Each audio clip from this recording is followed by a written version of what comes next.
Okay, quick thought. Why is worship a music genre?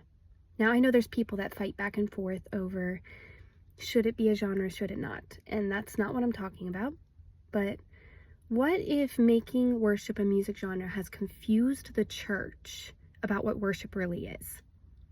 And with that, if you go up to somebody and ask them, what does worship look like? They might give you a style or a certain sound that to them is maybe a more holy worship than something else, whether it be, let's say somebody's style of worship would be an upbeat praise song where they're dancing to the Lord. Somebody's might be a quiet, slow, vertical worship song, and they'd say that's the most worshipful. Or somebody might say it's not a sound at all, it's just being on your face before God.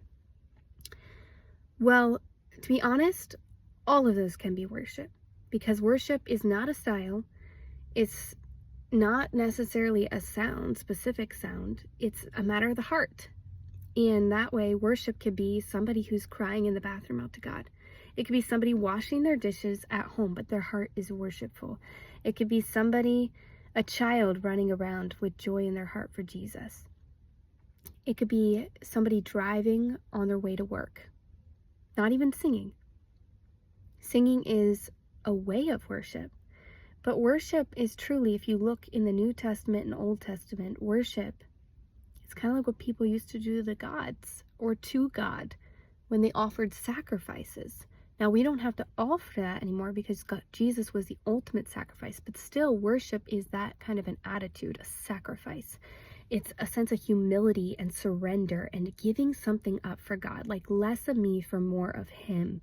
And it could be anything. It could be an act of humility. It could just be your heart in what you're doing, but it's just an act of walking with Him and surrendering things to Him and sacrificing to Him in our hearts. It's that circumcision of the heart, you know?